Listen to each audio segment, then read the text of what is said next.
This paper is entitled Material Culture as a Marker of Wealth and Social Status within the Romanian Peasant Households of the Caraomer Microregion, Constanța County. Our colleague Julian Mitran is a lecturer PhD. Am I right? Yes, yes. Yes, can you hear me? Yes, I Jan? can hear everything quite well. Yes, yes. I kindly ask you to introduce yourself in a few words, actually. Just a few words about yourself, because you are one of the very few colleagues that are going to present their papers. So please, Julian. Sure.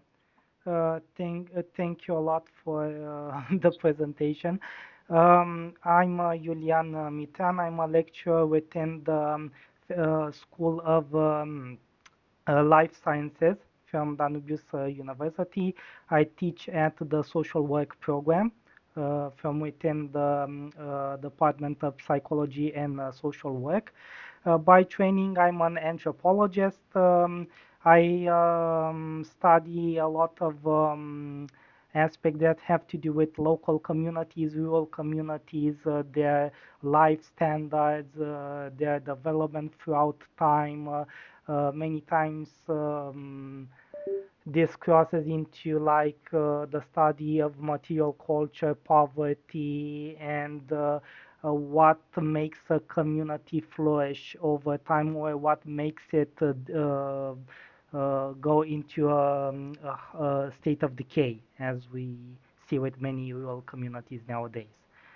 Um, is it okay if I can share my screen with the presentation? Yes, of course. Do that. Okay, thank you a lot. Okay, let me just put into the present mode. Okay, so you can see the screen, what I shared. Um, okay, so my presentation is about the material culture as a marker of wealth and social status within the Caraomer microregion of Constanța County. In order for the presentation to make a little bit of sense, or to give it a larger context, besides the work that I do that is more traditionally associated with the social sciences, to say so. I also have a technical background, and I also do a lot of these 3D reconstructions with using software as Google SketchUp, AutoCAD, Blender, rendering software, and all of that. Those aspects are extremely technical, and maybe they deserve like presentation for themselves. So I won't go too much into that. But what I want to say from the very get-go is that in the study that I will be presenting today, I heavily used this 3D technology in order to draw to recreate in 3D a lot of these symbols of material cultures that also are markers of material wealth. A very interesting thing when it comes to rural communities and their study, especially from an anthropological point of view, is the fact that it's not enough for us to just go into a community to do the field work, to go and see, oh, we have this sort of household. The house is made of brick, it is made of, I don't know, clay brick, or it is made of any other materials. It has this type of tiles, it has this type of fence made of wood or of stone, and so on.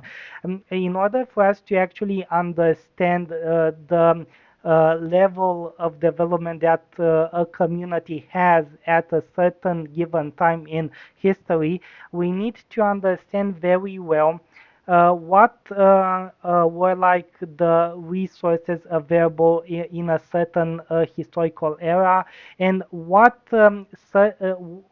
and when it came to the usage of certain building materials.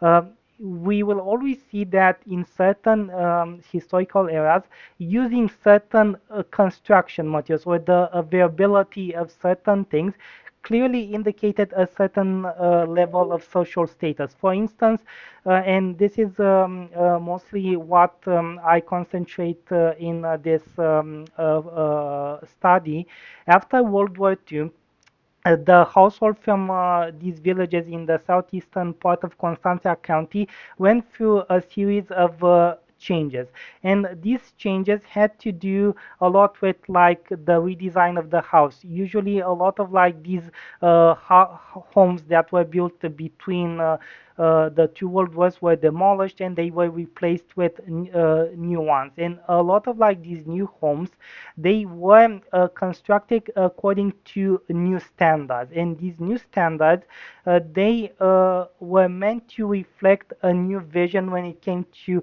hygiene, to the separation of places that were more meant for, let's say, leisure or welcoming the guest into the household, and certain areas that were segregated for, let's say, agricultural work, or those places that were kept solely for like the livestock, for sheep, for goat, for chickens, ducks, geese, and so on.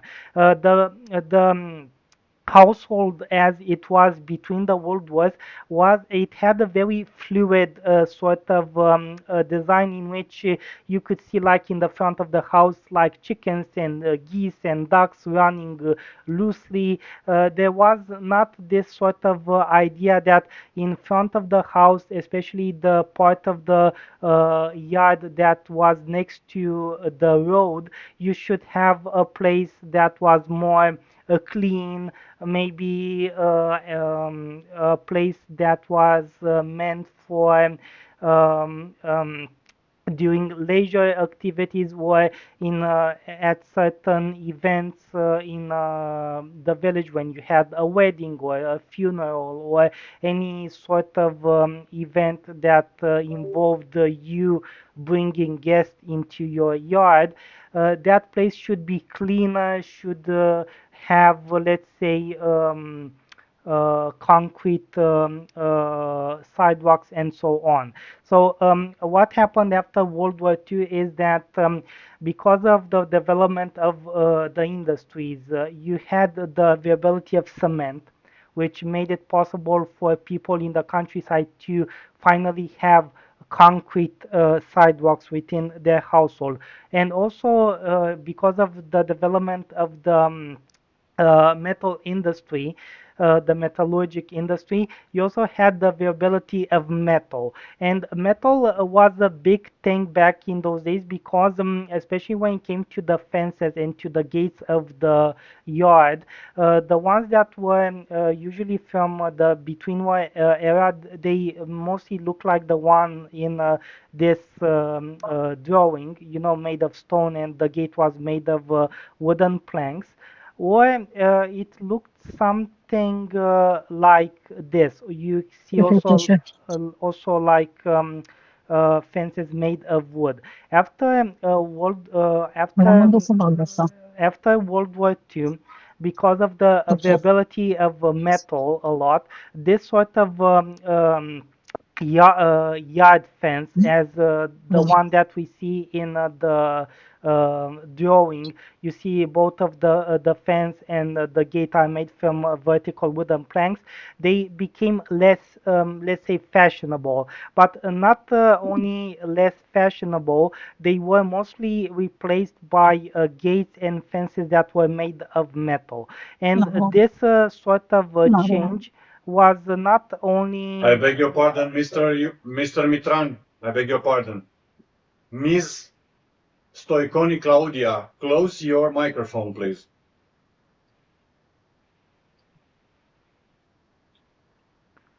Oh, so Uh, yeah, it's muted now. So Thank you. basically, what happened is that it wasn't only a thing that had to do with, let's say, a local trend, a local fashion. It also had to do with the fact that when people had access to better quality construction materials, as metal was, they started to replace like the wooden fences and the wooden gates, because these are things that were made of wood, and they were basically outside all of the time. They rain would pour on them. They had the tendency to rot. They had the tendency to break down way easier than a gate that was made of metal. And after World War II, because of the development of industry, you started to have like these locally made wooden gates, especially having metal gates. Sorry, having a metal gate after World War II, and having a house that was plastered with a cement-based mortar was a symbol of modernity, meaning that, oh, that family had the means to go to the next level of development, and it was something that was desired. Because nowadays, a big area that I see a lot in anthropological and ethnographic literature is that there's this fetishization of, oh, everything that is archaic, everything that is from the between war area, that is made of clay, that is made of wood, and it is like so exotic and it is so beautiful. Okay, it is beautiful, it is very nice to paint in a picture, but when you look at the practical aspect from a technical point of view, a house that is plastered with clay, that clay plastering usually needs to be redone every few years, because the clay cracks, the plastering falls apart, and the wooden fences and the wooden gates, they also tend to rot as time passes. After metal and the cement became like popular, people were eager to change these the gates and to construct homes that were plastered with cement-based mortar, because they wanted something that was more durable in time and didn't necessitate so much touching up as time passed on.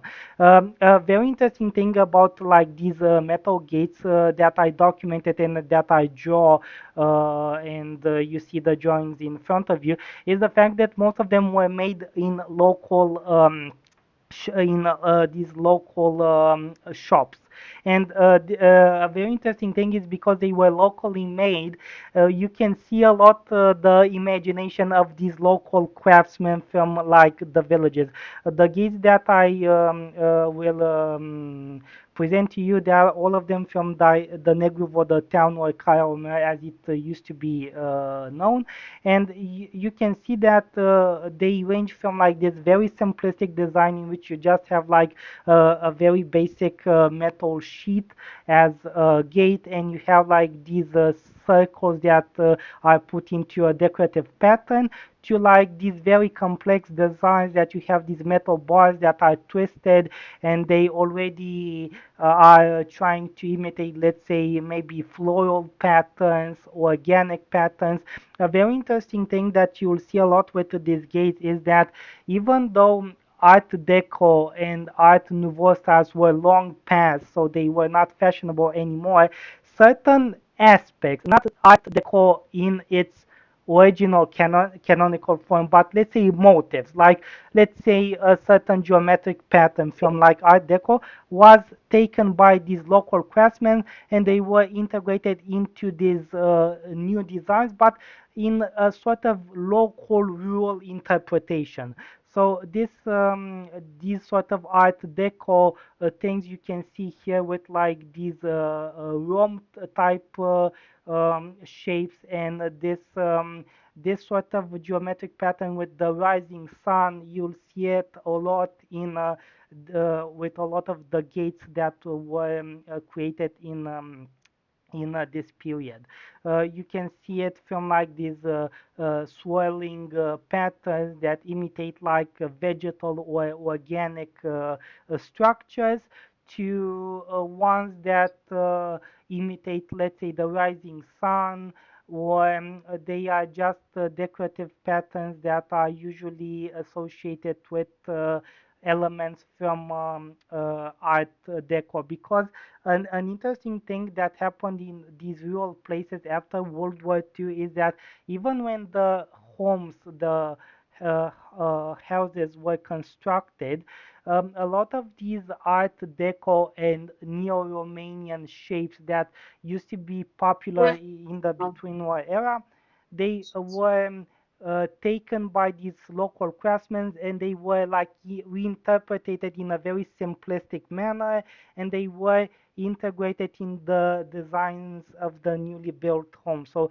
these newly built rural homes from the 50s, 60s, and to a lesser degree maybe the early 70s, they are not Art Deco or Neo-Romanian in a very proper sense. They rather are an eclectic style that incorporates like stylized aspects of like these styles that were popular in urban places in the between war era. Because an interesting aspect that we need to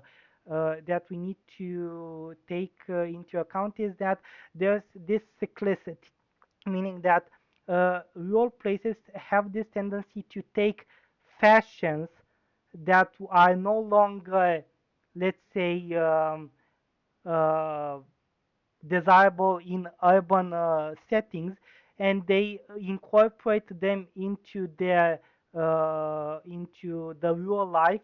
Let's say years after they went out of fashion in the rural in urban places. So from like interior decor things, from like textiles to architectural elements. So things that were once fashionable in urban places and are not fashionable anymore.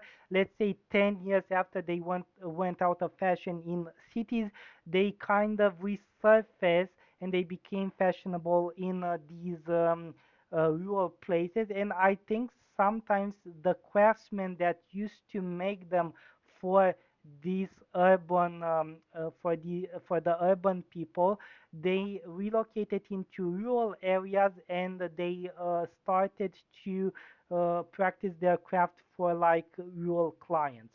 So as a conclusion to this presentation, um, um, um, after World War II, rural households, they went through like a lot of changes that were mostly favored by the development of the industry, the advancement of technology, but also due to the very big change in the rural psyche that had to do with their perception on hygiene, on intimacy, and on the separation of spaces based on their function and based on the level of hygiene that was desired. From like places that were they had like nice concrete sidewalks, and they were clean and had flower gardens that were like next to the road in the rural households, to the, let's say, filthy or dirty places that you had the barns and the stables that were usually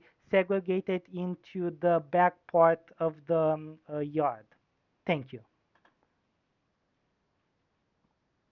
Thank you very much, um, dear colleague.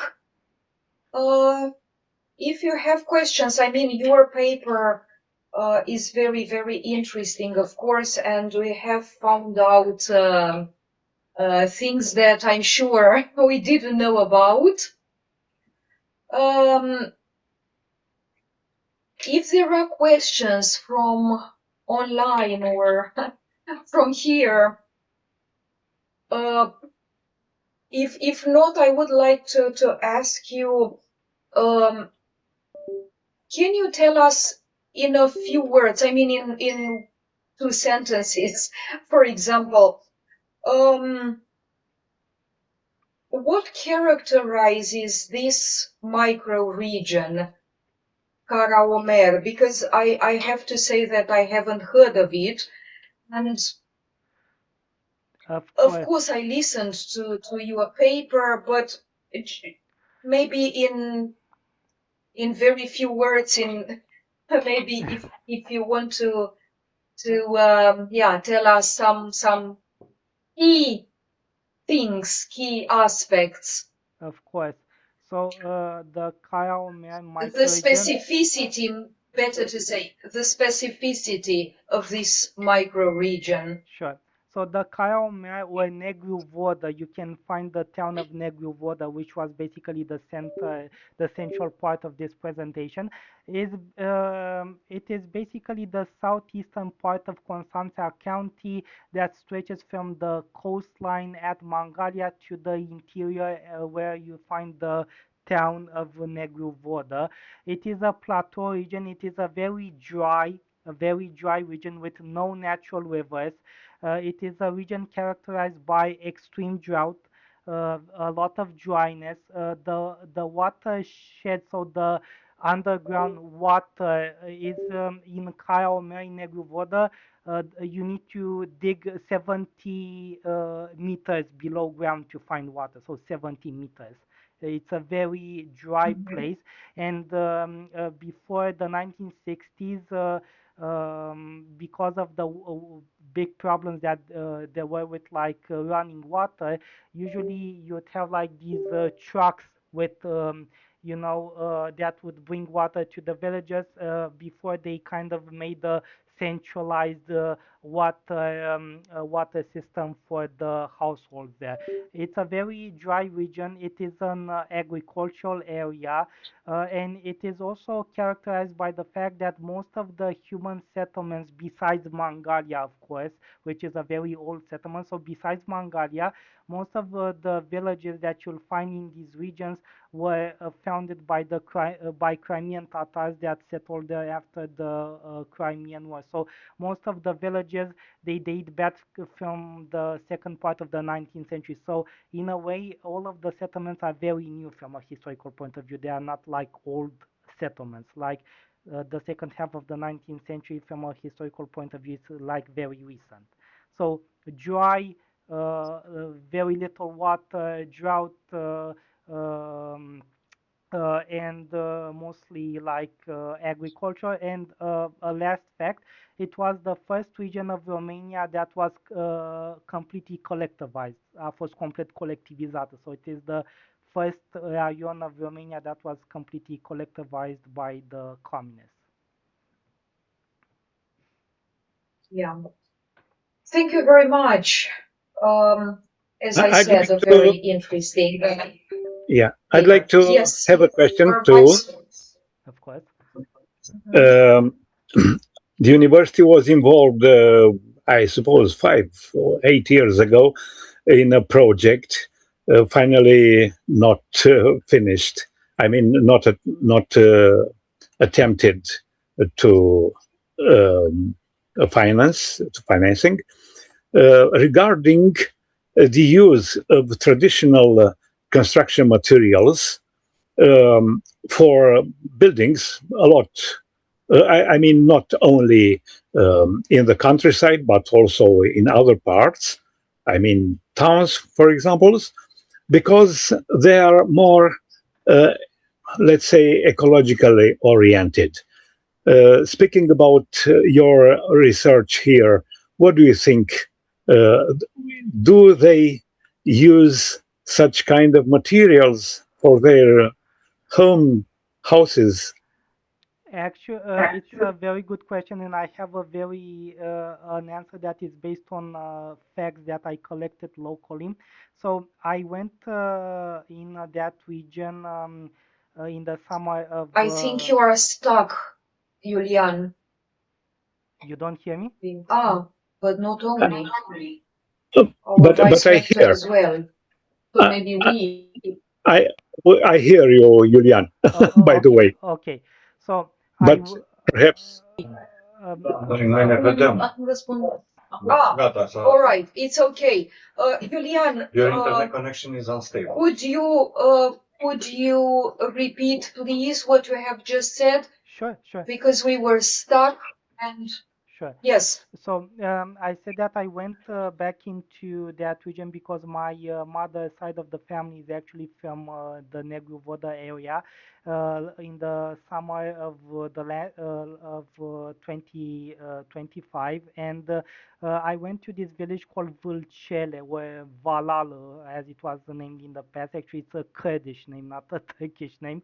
And I went to this village to examine like this old house that was built at the in the last decade of the 19th century. And a very interesting thing that I saw in the village was that I saw like these newly built fences that were built of stone. In the village of Daraban in Vâlcele, everything, literally everything, even like the stables, the barns, everything is made only of stone, only stone masonry, because the region is very rich uh, in limestone, in calcite. And I was surprised to see like these new fences like built in the traditional style of the region. And I was with like a friend of mine, and she's from that village actually. And I'd ask her, where do people here still like build like these fences out of like stone? And said yes, we still have about 3 men in the village. In they are like all of them in their like mid 60s. That they still know the technique of like doing stone masonry. And the people that wanted to redo their fences, they came. They talked with like these men, and they built their fences in the traditional style. Because an interesting thing with like stone masonry is that you can actually demolish something and you can still use the stone again and again because the stone is still in a good shape. So it's very reusable. Some of them, they actually go to the quarry. There's a small quarry next to the village, and they still extract the stone. But you can also use it like from, let's say, structures that you don't want to use anymore, like let's say old sheds or old stables, and you can demolish them, and you can use the stone, and you can reuse the stone for like another structure. I wanted to say last thing. I actually made a book on this region with a lot of drawings made by myself that is completely available online for free at the Editura Universitară Clujană. If you want, I can send you a link and you can download the book and read everything about this region. It's a 400 page long book about the region. Thank you. Thank you. Yes. I have seen the fences, and they are very specific for that region. And if you say it's so recyclable, it's an amazing thing. Thank you. Thank you too. Thank you very much. Thank Thank you. you. And yes, if you are so